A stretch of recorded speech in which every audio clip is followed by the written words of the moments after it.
দেখো তরঙ্গের আমরা শব্দ তরঙ্গ অবধি লাস্ট দিন মোস্ট অফলি শেষ করেছিলাম, তাই না? তো আজকে আমরা প্রতিধ্বনি অংশটা নিয়ে একটু পড়বো। প্রতিধ্বনি, হ্যাঁ।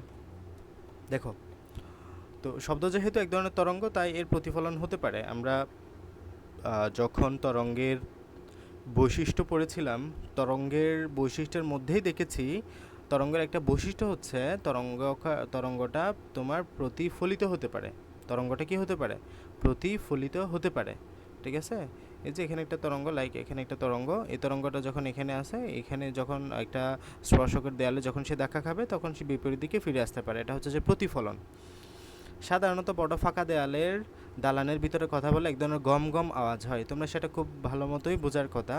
যখন নতুন ঘর বাড়ি বানানো হয়, যখন এখানে জিনিসপত্র থাকে না, ঘরের মধ্যে একটা রুমের মধ্যে যখন কোনো জিনিসপত্র থাকে না, তখন ওখানে গিয়ে যখন কোনো ফার্নিচার থাকে না আর কি, তখন ওখানে গিয়ে তুমি কথা বলে দেখিও তো, তোমার আওয়াজটা গম গম হবে। মানে এটা হচ্ছে যে প্রতিধ্বনি হচ্ছে মূলত, যাকে আমরা প্রতিধ্বনি বলি। সেটা প্রতিফলিত ছাড়া আর কিছুই না।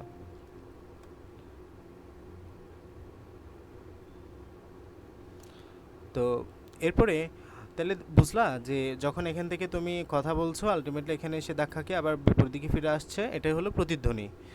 তো ঢালানের ভিতরে দূরত্ব বেশি না বলে শব্দটা আলাদাভাবে আমরা শুনতে পাই না। ঠিক আছে? আমরা যখন কিছু শুনি, তার অনুভূতিটা হচ্ছে 0.1 সেকেন্ড পর্যন্ত থেকে যায়। এটা খুব গুরুত্বপূর্ণ একটা লাইন। মানে হলো, আমি তোমাকে একটা কথা বলছি এখন, লাইক মনে করো আমি তোমাকে একটা কথা বললাম, এই কথাটা তোমার ব্রেনে 0.1 সেকেন্ড পর্যন্ত স্টেবল থাকবে। হ্যাঁ, এটার অনুভূতিটা তোমার ব্রেনে 0.1 সেকেন্ড পর্যন্ত থাকবে। এই 0.1 সেকেন্ডের মধ্যে তোমাকে যদি কেউ আরেকটা কথা বলে, তুমি ওই কথাটা তখন শুনবা না। ওকে? তাহলে 0.1 সেকেন্ডের মধ্যে তুমি স্ট্র্যাপ একটা শব্দ শুনতে পাবা, যেটা আগে তোমার কানে আসবে। এর মধ্যে 0.1 সেকেন্ডের মধ্যে যদি অন্য কোনো শব্দ তোমার কানেও আসে, তুমি সেটা শুনবা না। মানে আলাদাভাবে শব্দটা শুনবা না। ওকে?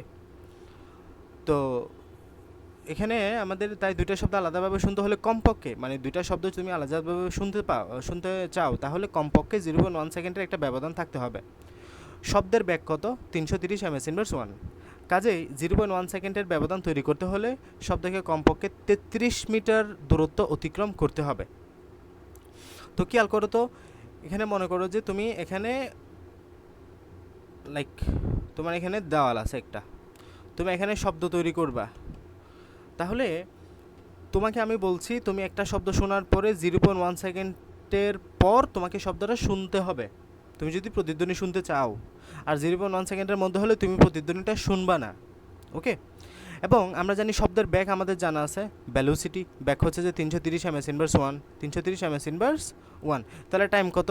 0.1 সেকেন্ড। আমরা জানি এস ইজ ইকুয়াল টু বিটি। এস ইজ ইকুয়াল টু কি? বিটি। তার মানে এই 330টাকে তুমি যদি 0.1 দ্বারা গুণ করো, আলটিমেটলি আনসার আসবে 33। তার মানে তোমার এখানে তুমি যদি শব্দ করো, এখান থেকে এই দূরত্বটা আবার এখানে ফেরত আসা, এই টোটাল দূরত্বটা কত হতে হবে? 33 মিটার হতে হবে। টোটাল দূরত্বটা কত হতে হবে? 33 মিটার। এখন খেয়াল করো তো, এখানে তুমি একবার যাবা, আবার ফিরে আসবা, তার মানে তোমার টোটাল কত হতে হবে? 33 মিটার। তার মানে তুমি যদি 16.5 দূরত্ব নাও, মানে তোমার থেকে 16.5 দূরত্বে কোনো একটা দেওয়াল আছে, তোমার থেকে 16.5 মিটার দূরত্বে কোনো একটা দেওয়াল আছে, তাহলে আলটিমেটলি এটা কিন্তু 33 মিটার। তোমার শব্দটা 33 মিটার দূরত্ব অতিক্রম করবে। কিভাবে? সে যাওয়ার সময় 16.5 মিটার গেল, আবার আসার সময় 16.5 মিটার আসলো, তাহলে তার তার টোটাল অতিক্রান্ত দূরত্ব কত হলো? 33 মিটার হয়ে গেল না? তার মানে তুমি যদি প্রতিধ্বনি শুনতে চাও, তাহলে তোমার কাছ থেকে ওই দেওয়ালের মধ্যবর্তী দূরত্ব ন্যূনতম 16.5 মিটার হতে হবে। 16.5 মিটারের থেকে দূরও হতে পারবে, কিন্তু কম হওয়া যাবে না। কম হলেই তুমি প্রতিধ্বনিটা শুনবা না, কারণ কম হলেই তোমার কাছে 0.1 সেকেন্ডের আগে শব্দটা চলে আসবে, সুতরাং তুমি শব্দটা বুঝতে পারবে না। আর যদি এখানে 16.5 মিটার কিংবা 16.5 মিটারের চাইতে বেশি দূরত্বে ওই দালান বা ওই দেওয়ালটা থাকে, তাহলে ওই শব্দটা এখান থেকে বাড়ি খেয়ে আবার তোমার কানে আসা অবধি 0.1 সেকেন্ডের চাইতে বেশি সময় লাগবে, সুতরাং তুমি শব্দটা আলাদাভাবে শুনতে পাবা, যেটাকে আমরা বলি তুমি আসলে প্রতিধ্বনি শুনছো। ওকে? আমি আবার বলছি, খেয়াল করো, তুমি একটা শব্দ সর্বোচ্চ 0.1 সেকেন্ড পর্যন্ত তোমার মাথায়, তোমার ব্রেনে এটা ক্যাচ করতে পারে। এখন এই 0.1 সেকেন্ডের মধ্যে দ্বিতীয় যদি কোনো শব্দ তোমার ব্রেইনে আসে, তোমার কানে আসে, তোমার কান সেটাকে আলাদাভাবে ক্যাচ করতে পারবে না। এই জন্য তুমি এখানে একটা শব্দ করলা, মনে করো যে একটা শব্দ করলে এই শব্দটা তোমার কানে ইতিমধ্যে গেছে, ফলে এই শব্দ শোনার 0.1 সেকেন্ড পরে আবার আরেকটা শব্দ আসতে হবে।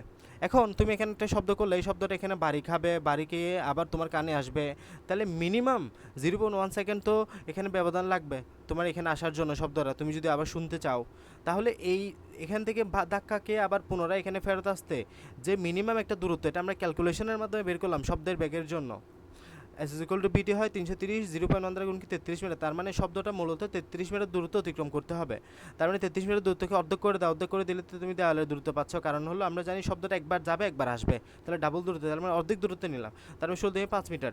এই 16.5 মিটার দূরত্ব যদি দেওয়ালটা হয়, তাহলে এই শব্দটা এখান থেকে যাবে আবার এখানে ধাক্কা খেয়ে আবার ফেরত আসবে, আলটিমেটলি 33 মিটার দূরত্ব অতিক্রম করতেছে, এবং 33 মিটারে এটা 0.1 সেকেন্ডের সময় লাগবে এটার জন্য, ফলে তুমি শব্দটা শুনতে পাবা।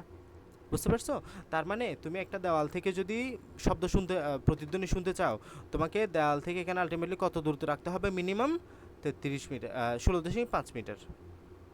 এটা এখানে ভেঙে ভেঙে বলছে যে শব্দের বেগ 330, কাজে 0.1 সেকেন্ডের ব্যবধান তৈরি করতে শব্দকে কমপক্ষে 33 মিটার দূরত্ব অতিক্রম করতে হবে।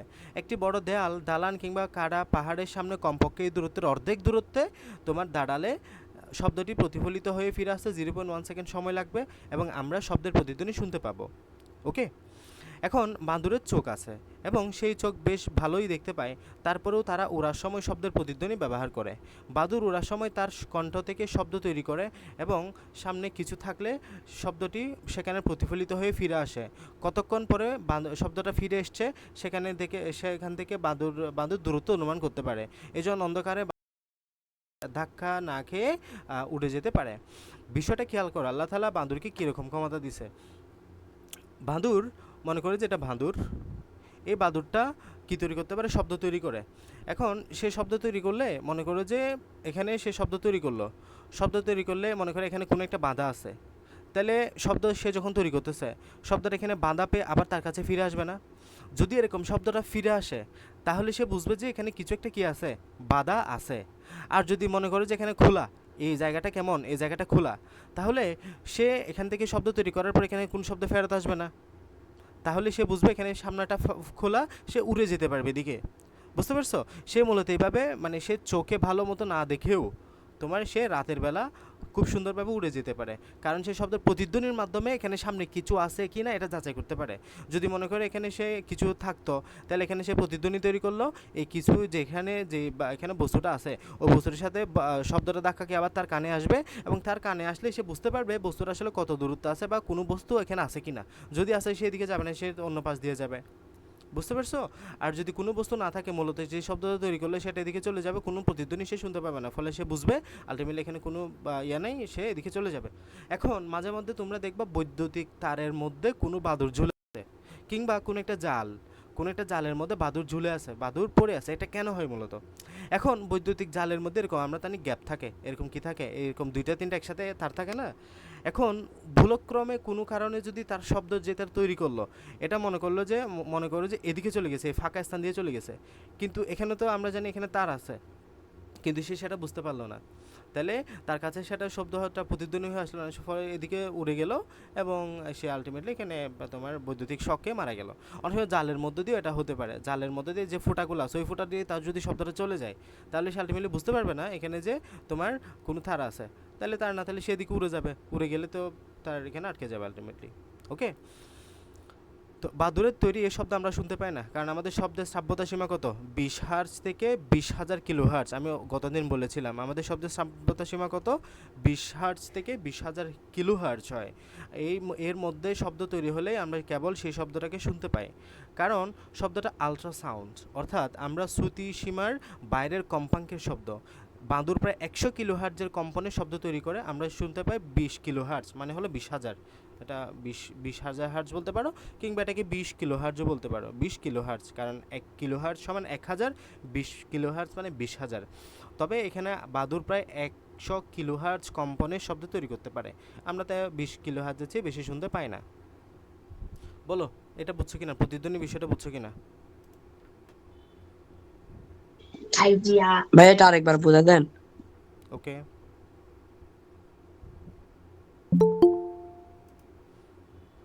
আহাত বুঝতে পারছো তুমি কিছু?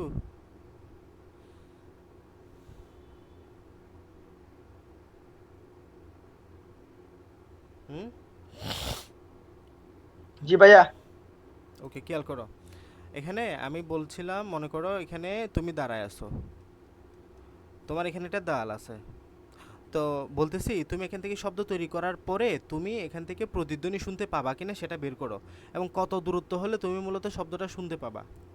তোমাকে বলছি তোমার মাথায় একটা শব্দ, কানে শব্দ জানার পরে বা শোনার পরে সেটা 0.1 সেকেন্ড পর সেটা তো সেটা স্থায়ী থাকে।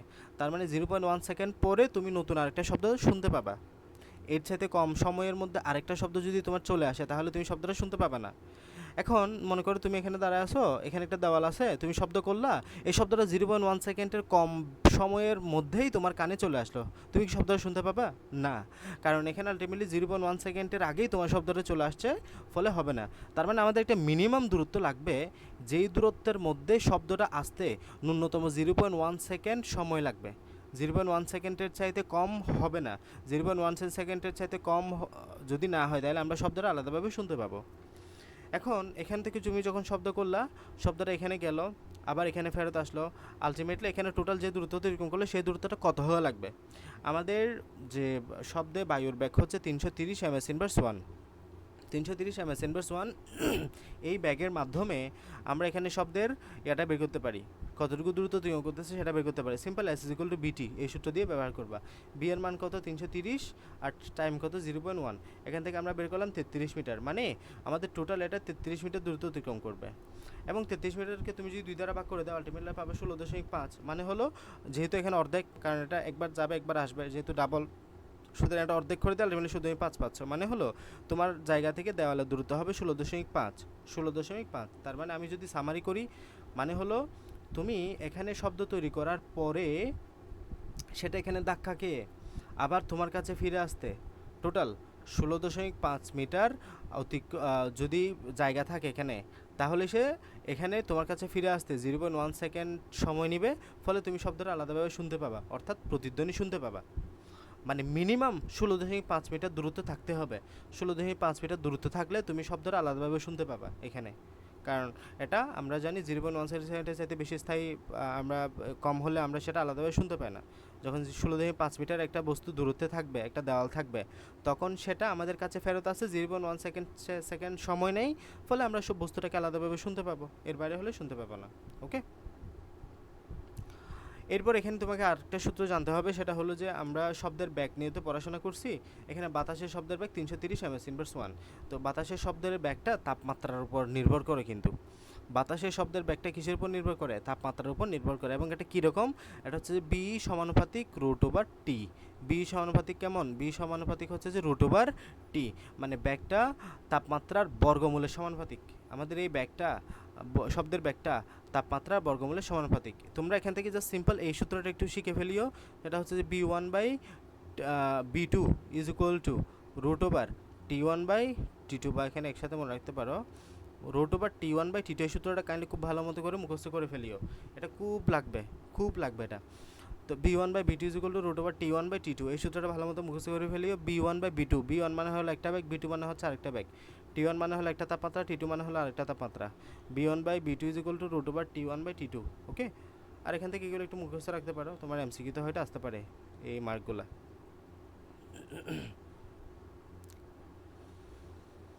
এখন আসলে তাহলে আমরা এখানে একটু বের করি। মনে করো কোনো একটা জায়গায় শীতকালে 10 ডিগ্রি তাপমাত্রা আছে, তার মানে এটা হচ্ছে যে T1। শব্দের ব্যাগ হচ্ছে 332, সেটা হচ্ছে যে B1 ব্যাগ দেওয়া আছে, শব্দের ব্যাগ।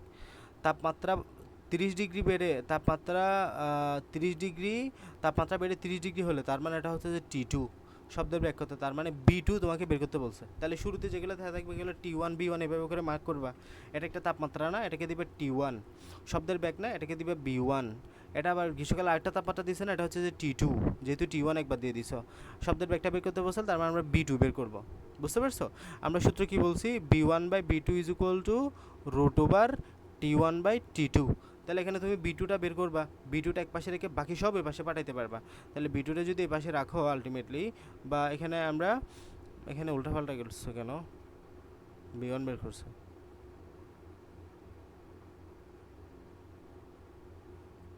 আচ্ছা যাই হোক, তাহলে এখানে তুমি B2টা বের করবা, একই কথা। B2টা এখানে বের করবা, B2টা এই পাশে নিলে তোমার সূত্রটা এদিকে উল্টে যাবে, এটা T2/T1 হবে, আর এদিকে B1টা এই পাশে গুণ আকারে যাবে আলটিমেটলি। বুঝতে পারছো? এটা আমি এটা সাইড চেঞ্জ করে উল্টাইছি। তাহলে এখানে তুমি T2 এর মান বসাই দিবা, T1 এর মান বসাই দিবা, B1 এর মান বসাই দিয়ে গুণ করলে তোমার আনসার মিলে যাবে এদিকে। ওকে, এভাবে করে ম্যাথগুলো আমরা সিকিউতে করবো আর কি। আচ্ছা, এখন এই শব্দটা ভাই এটা আরেকটু বুঝা দেন তো। এটা এটা সিম্পল। এখানে মনে করো তোমাকে কিসের কিসের মান দেওয়া আছে। এখানে T1 এর মান দেওয়া আছে। T1 এর মান কত? 10, বা এটা ক্যালভিনে নিতে হবে। 10 প্লাস 273 করবা, কত হয় তাহলে? 283। এই যে এখানে 10-এর সাথে ক্যালভিনে নিতে কেমনে হয় এটা তোমরা আসলে জানো না। মানে সেন্টিগ্রেড যদি তোমাকে কোনো মান দেওয়া থাকে, এটা হচ্ছে সেন্টিগ্রেডের মানটা দেওয়া আছে। এটা কিসে দেওয়া আছে? সেন্টিগ্রেড সেলসিয়াস স্কেলে। এটাকে তুমি যদি ক্যালভিনে নিতে চাও তাহলে তোমাকে 273 যোগ করতে হবে। এই যে এখানে দেখো 273 যোগ করছে, 273 273।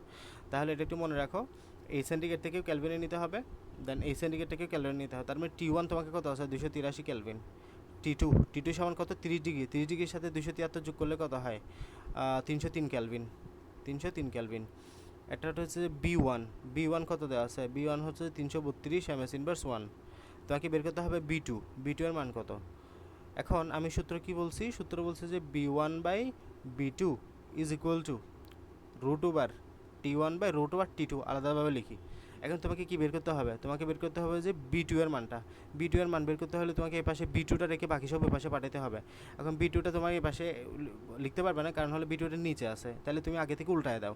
এই B2টা উপরে নাও, B1টা উপরে নাও, এদিকেও এটা উল্টায় দাও। T2কে উপরে নাও, T1টাকে নিচে আনো। তাহলে এদিকে B2/B1 লিখো, আর দিকে √T2/√T1 লিখো। তাহলে আমি জাস্ট উভয় পাশে উল্টাই দিলাম। এখন আমাকে এদিকে B2টা রেখে বাকি সব পাশে পাঠাবো। B2টা রাখলাম, আর দিকে যেটা আছে √T2/√T1 ইন্টু এই B1টা পাশে ভাগাকার আছে, পাশে গুণাকারে নিয়ে আসলাম। এরপর কাজ হলো আমরা মানগুলো বসাই দেওয়া। এই √T2 এর মান কত? √T2 এর মান হলো 303। তাহলে এখানে √303 বসাবা। আবার এখানে কত? T1 এর মান কত? 283। তাহলে এখানে 283 এর মান বসাবা, ইন্টু B1 এর মান কত? 332। B1 এর মান 332 বসাবা। দেন এটা ক্যালকুলেশন করবে, ক্যালকুলেটর আনসার বের হবে। ওকে, এই ম্যাথগুলো আমরা মূলত সিকিউতে করবো। হ্যাঁ, সিকিউতে এই ম্যাথ অনেকবার প্র্যাকটিস করতে হবে, তখন আশা করি আরও ক্লিয়ার হয়ে যাবে। তো জাস্ট এগুলো একটু মনে রাখিও। আমরা সেন্টিগ্রেড থেকে ক্যালভিনে নিয়ে আসব, 273 যোগ করতে হয়। তাহলে বলো তো আমাকে একটু, 5 ডিগ্রি সেন্টিগ্রেড সেলসিয়াস কত ক্যালভিন হবে? 5 ডিগ্রিকে ক্যালভিনে নাও, কত হয়? 248 200 40 কত? 278 হ্যাঁ 278, কারণ কত যোগ করবা? 273 যোগ করে দিবা, শেষ। 278 হবে। তাহলে বলো 20 ডিগ্রি সমান কত হবে? 20 ডিগ্রি সেন্টিগ্রেড সমান কত ক্যালভিন? ক্যালভিনে নিলে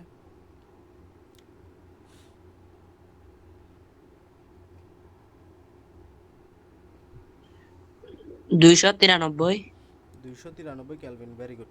তাহলে এখন এইভাবে করে তুমি এগুলাকেও ক্যালভিনে নিছো। এই যে 10 ডিগ্রিটা সেন্টিগ্রেড সেলসিয়াসে আছে, 273 যোগ করে আমরা কিসে নিলাম? ক্যালভিনে নিলাম। ক্যালভিনে নিলে কত হবে আলটিমেটলি? 283 ক্যালভিন হয়ে গেল। আর এটা 30 ডিগ্রিটা তোমার কিসে দেওয়া আছে? সেন্টিগ্রেডে। তার মানে 273 যোগ করে তুমি ক্যালভিনে নিলা 303 ক্যালভিন। B1 তো দেওয়া আছে এখানে, তাহলে B2টা আমরা বের করবো ক্যালকুলেশনের মাধ্যমে। এখানে B1/B2 T1/T2 ক্যালকুলেশন করবো আর কি। এরপর এখানে আরও কিছু কথাবার্তা আছে। শব্দের এই ব্যবহার, আমরা আলটিমেটলি এই শব্দটা কোথায় ব্যবহার করি, ঠিক আছে? শব্দটা আমরা কোথায় ব্যবহার করি? দেখো, এই শব্দের ব্যবহারটা আমাদের অনেক জায়গায় আমরা শুনি। যেমন ডাক্তাররা হৃদস্পন্দন শুনেন, আমাদের যে স্ট্যাথোস্কোপ আছে, স্ট্যাথোস্কোপের মাধ্যমে আমরা হার্টবিটগুলো শুনতে পারি।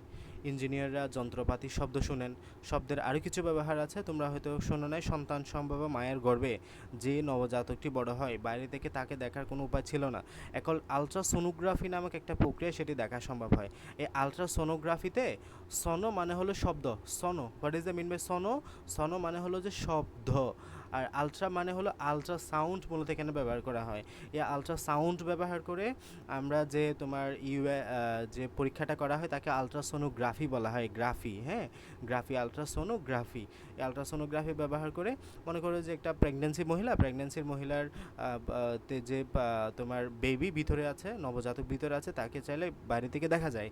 এবং এটা আমরা জানি রুটিন টেস্ট করতে হয় প্রেগনেন্সির সময়। তো এটা কিন্তু হয় আলট্রাসোনোগ্রাফিতে, আমাদের এই শব্দটা ইউজ করেই মূলত এই যন্ত্রটা কাজ করে। আলট্রাসোনোগ্রাফিটা কীভাবে কাজ করে, এই যে এটা মূলত শব্দ ব্যবহার করে এমনটা কাজ করে, আলট্রাসাউন্ড শব্দ। আচ্ছা, এরপর আসো ত্রিমাত্রিক সিসমিক সার্ভে, 3D সিসমিক সার্ভেতে এটা ব্যবহার করা হয়। এই যে মনে করো এখান থেকে একটা মনে করো তুমি শব্দ ফেলবা নিচে, এখান থেকে মনে করো একটা তুমি শব্দ প্রতিফলন করবা, এখানে শব্দটার প্রতিফলন এখানে চলে যাবে, আলটিমেটলি রিসিভ করবে। তাহলে খেয়াল করো, তুমি এখান থেকে একটা শব্দ দিচ্ছ, এটা আমরা জানি প্রতিফলিত হবে শব্দটা, এদিক থেকে এদিকে যাবে শব্দটা। তাহলে এই যে এখানে প্রতিফলনটা দেখে, শব্দের এই প্রতিফলনটা বুঝে তুমি শব্দের এখান থেকে যে প্রতিফলনটা যাবে, এই প্রতিফলনটা এখানে তুমি অ্যানালাইসিস করে বুঝতে পারবা এটা মূলত কিসের সাথে বাড়ি খেয়েছে, এখানে মূলত প্রতিফলনটা কেমন ছিল। বুঝতে পারছো?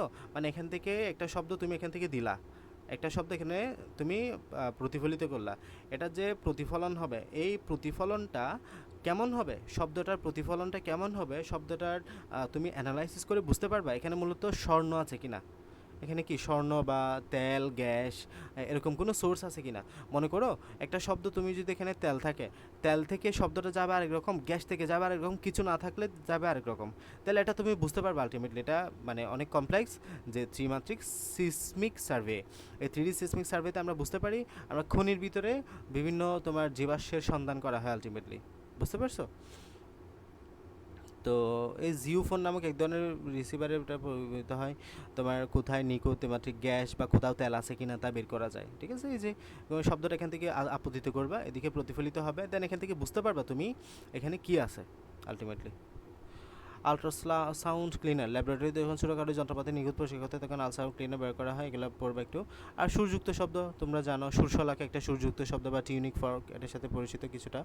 আর এগুলো তো তোমরা চিনো, তার দিয়ে বাদ্যযন্ত্র যেমন একতারা, বেহালা, সেতার, হ্যাঁ, বাতাস প্রবাহের মধ্যে বাদ্যযন্ত্র, বাঁশি, হারমোনিয়াম। এরপর আঘাত করে যে বাদ্যযন্ত্র, ডোল এবং তবলা, এগুলো হচ্ছে আঘাত দিয়ে শব্দ তৈরি করা হয়। এরপরে শব্দের দূষণ নিয়েও কিছু কথাবার্তা আমাদেরকে বলা আছে। দেখো আমরা ডেসিবেল নিয়ে আলোচনা আছে, এখানে ডেসিবেল শব্দটা একটু তোমরা বুঝো, এটা ডিবি মানে কি, ডিবি মানে হচ্ছে যে ডেসিবেল, ডিবি মানে কি মূলত ডেসিবেল, ডেসিবেল, এই ডেসিবেল মানে কি, এক বেলের 10 ভাগের 1 ভাগকে বলা হচ্ছে যে 1 ডেসিবেল। বুঝতে পারছো? এক বেলকে তুমি যদি 10 ভাগ করো, 10 দিয়ে ভাগ করো, যেটা পাবে সেটা হচ্ছে যে 1 ডেসিবেল। ঠিক আছে, এক বেলকে তুমি যদি 10 ভাগ করো, যেটা পাবা সেটা হচ্ছে যে কি 1 ডেসিবেল, 1 ডেসিবেল।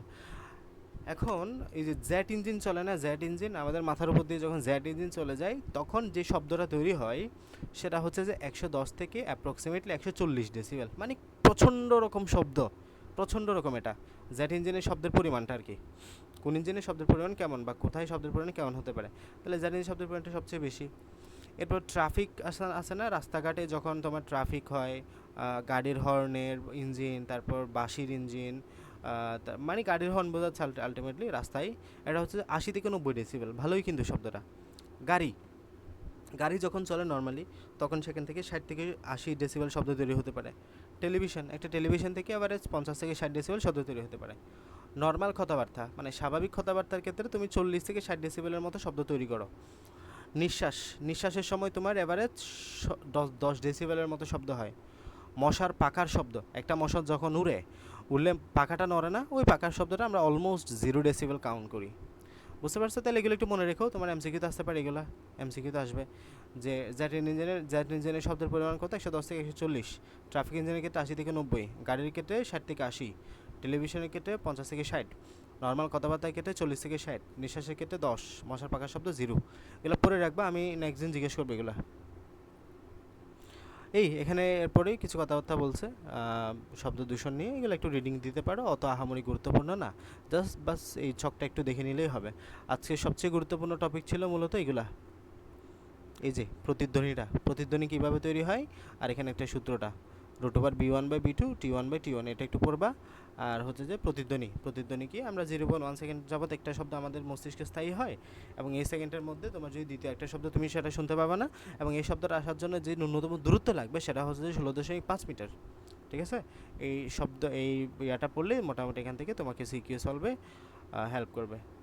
ওকে, তো আমাদের অধ্যায়টা মূলত শেষ। তারপরেও শেষ মানে তো শেষ না, এখন তোমাদেরকে যদি এখান থেকে পরীক্ষায় কি আসবে এগুলো যদি তোমাকে দেওয়া হয় তাহলে তুমি কিছু পারবে না। এই জন্য আলটিমেটলি তোমাদের পরীক্ষায় যে টাইপের কোয়েশ্চেনগুলো আসবে এগুলো নিয়ে আমরা মানে তোমাদেরকে পড়াইতে হবে, শুধু বই পড়ালে তো হবে না। সো আমরা নেক্সট দিন হচ্ছে তোমাদের গাইড থেকে সিকিউ সলভ করব। ঠিক আছে, গাইড থেকে ধরে ধরে কিছু সিকিউ সলভ করব, যেগুলো আলটিমেটলি তোমাদের পরীক্ষায় ফেস করতে হবে। সো এই ফিজিক্সের সিকিউ সলভগুলা ইনফিনিটি স্টার মানে সিকিউ, ফিজিক্সের সিকিউ সলভ ছাড়া তুমি পরীক্ষায় পারফর্ম করতে পারবে না, পরীক্ষা কখনোই পারফর্ম করতে পারবে না। তোমাদের স্কুলে বলো বা যে কোনো প্রাইভেট টিউশনে বলো, তোমাদেরকে বড় জোর বইটা সুন্দর মতো এইভাবে করে পড়াবে, বাট গাইড থেকে ধরে ধরে সিকিউ সলভ কোথাও খুব একটা করায় না। বাট আমি যেহেতু বুঝতেছি তোমরা আলটিমেটলি সিকিউ সলভ ছাড়া ভালো পারফর্ম করা সম্ভব না, এজন্য আমরা তোমাদেরকে সিকিউ সলভটা করাবো। এবং যেহেতু একটা অধ্যায় আমরা শেষ করলাম, অধ্যায়ের শেষে আমরা সিকিউ সলভটা মূলত করিয়ে ফেলে তোমাদের বুঝতে সুবিধা হবে। বুঝতে পারছো? বলো, কার কোনো সমস্যা থাকলে বলতে পারো।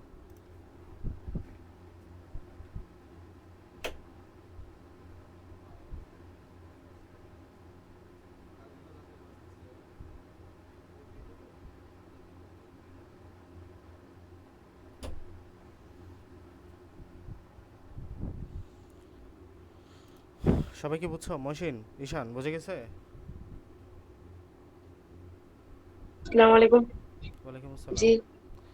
বুঝছো, ঠিক আছে, বাট পড়ে আসতে হবে। আগামীকাল পড়বা, এটা পড়ে আগামীকাল আমি এখান থেকে কোয়েশ্চেন করব, শুরু থেকে শেষ আমি যা পড়াইছি এখান থেকে কিন্তু আমি কোয়েশ্চেন করব। বুঝে গেছে? ভালো মতো করে লাইন বাই লাইন ধরে ধরে পড়বা, আমি কোয়েশ্চেন করব। সো পড়ে আসবা, না পড়লে হবে না। আমি পড়ে গেলাম, তোমরা পড়লে না, তাহলে তো হবে না। তোমাদের পড়তে হবে, না পড়লে তো আলটিমেটলি রেজাল্ট জিরো। বুঝতে পারছো?